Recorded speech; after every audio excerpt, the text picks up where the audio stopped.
Hello students, आज का topic है मैकेनिज़्म ऑफ करिकुलम इवैल्यूएशन। मैं तारा महतो, जमनीकांत बीएड कॉलेज से। जैसा कि आप सब जानते हैं, मैकेनिज़्म यानी कि ऐसा करने की एक पद्धति या तरीका आप कह सकते हैं जो योजनाबद्ध है या किसी प्रणाली का एक हिस्सा है। यानी किसी भी कार्य को करने का जो तरीका होता है दैट इज़ कॉल्ड मैकेनिज़्म। और जो भी हम प्लान करते हैं या फिर किसी सिस्टम का, किसी एक प्रणाली का जो एक हिस्सा होता है वही मैकेनिज़्म कहलाता है।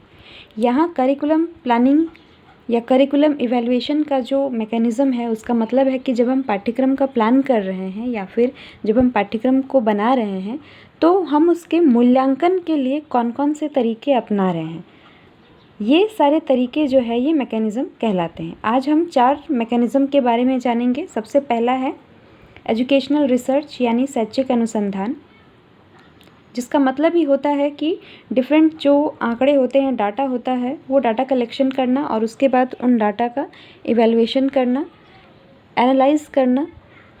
हम अलग अलग शिक्षण संस्थाओं से, चाहे वो स्कूल हो, कॉलेज हो, वहाँ से हम डाटा कलेक्ट करके लाते हैं, जिसमें हम टीचिंग प्रोसेस के बारे में यानी छात्रों के सीखने, डिफरेंट टीचिंग मेथड्स, जो टीचिंग मेथड टीचर्स यूज़ करते हैं, जो शिक्षकों का प्रशिक्षण है, क्या वो निरंतर अपडेटेड है पाठ्यक्रम, ये सब के बारे में हम जो डाटा या जानकारी लेकर के आते हैं, फिर उन जानकारी का हम विश्लेषण करते हैं। और इस तरह से किया गया विश्लेषण जो है ये पाठ्यक्रम इवैल्यूएशन में, मूल्यांकन में बहुत ज़्यादा प्रभावी होता है। आमतौर पे हम कह सकते हैं कि इस तरह के एजुकेशनल रिसर्च जो हैं ये काफ़ी सिस्टमैटिक होते हैं, क्योंकि इसमें स्टेप बाय स्टेप हर एक पार्ट का निरीक्षण किया जाता है और हर एक संबंधित पहलू की जानकारी ली जाती है। तो ये बहुत ज़्यादा व्यवस्थित होते हैं, जिसके कारण हमें इवैल्यूएशन प्रोसेस में सरलता हो सकती है। नेक्स्ट है ऑन-साइट ऑब्जर्वेशन। ऑन-साइट ऑब्जर्वेशन यानी कि शैक्षिक संस्थानों में जा कर के हम विश्लेषण करें, ऑब्ज़र्व करें। यहाँ पर जो विश्लेषक होता है वो एक ऑब्ज़र्वर होता है, यानी कि वो खुद जाकर, स्वयं जाकर के वह शैक्षिक संस्थानों में कार्य को देखता है, उपस्थित रहता है और क्या क्या सिस्टम से कार्य हो रहे हैं, सही तरीके से पाठ्यक्रम का संचालन हो रहा है या नहीं, पाठ्यक्रम में किन किन चीज़ों की कमी हो रही है, यह जब विश्लेषक स्वयं जाता है तो वह इन कार्यों को अच्छे तरीके से देख सकता है। और ये जो इन्फॉर्मेशन उसे मिलता है, ये इन्फॉर्मेशन बहुत ज़्यादा निष्पक्ष होता है, क्योंकि यहाँ पर विश्लेषक स्वयं जाकर के जानकारी प्राप्त करता है, खुद कार्य की गतिविधि को देखता है कि किस तरह से स्कूल सिस्टम कार्य कर रहे हैं, किस तरह से पाठ्यक्रम लागू किया जा रहा है या नहीं किया जा रहा है, मतलब धरातलीय जो स्थिति है वह जानकारी मिलती है। तो इससे इवैल्यूएशन में काफ़ी मदद मिलता है। तीसरा है एफजीडी यानी कि फोकस्ड ग्रुप डिस्कशन। आप सब ग्रुप डिस्कशन के बारे में जानते ही हैं कि समूह चर्चा क्या होता है। जब हम समूह में रह करके हम किसी एक टॉपिक के बारे में चर्चा करते हैं, जिसमें हर एक पक्ष को रखने का एक अवसर दिया जाता है। तो फोकस्ड ग्रुप डिस्कशन भी एक संरचित चर्चा ही है, जिसमें कि हम किसी विशेष विषय के बारे में लोगों के समूह से जानकारी प्राप्त करते हैं। और इस समूह का उद्देश्य ही होता है कि जो विभिन्न जानकारी है, विभिन्न दृष्टिकोण से, यानी हर वे से, हर अप्रोच से हम जानकारी प्राप्त करें।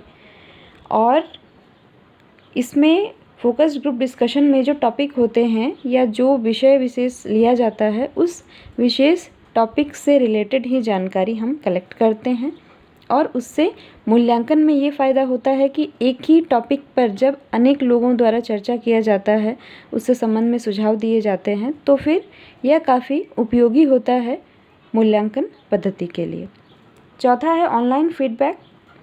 जैसा कि ऑनलाइन फीडबैक फॉर्म कहा गया एक बहुत ही डायनामिक टूल है, तो ये टूल जनरली जो है वेबसाइट्स और ऐप्स में लोगों का जो प्रतिक्रिया होता है उसे जानने के लिए इसका प्रयोग किया जाता है। यानी हम अपना सजेशंस, हम अपना फीडबैक देते हैं।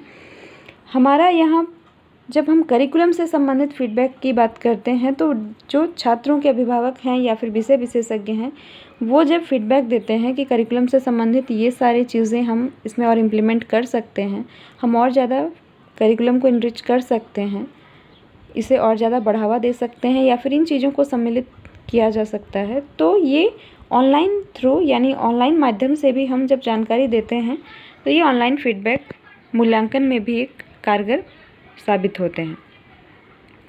इससे हमारे कार्य करने के जो लक्ष्य हैं, साथ ही साथ जो ऑनलाइन लक्ष्य हैं, ये प्राप्त हो रहे हैं या नहीं, इसके बारे में जानकारी होती है।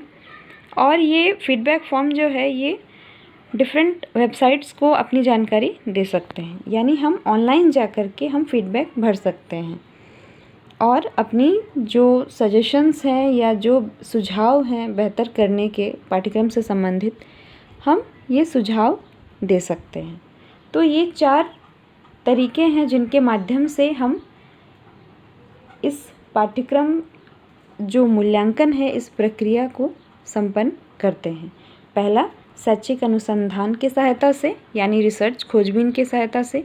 दूसरा, ऑन साइट ऑब्जर्वेशन यानी उस साइट पे जाकर वहाँ पर अवलोकन करके। तीसरा, फोकस ग्रुप डिस्कशन यानी FGD के द्वारा। और चौथा है ऑनलाइन फीडबैक द्वारा भी हम पाठ्यक्रम का मूल्यांकन करते हैं।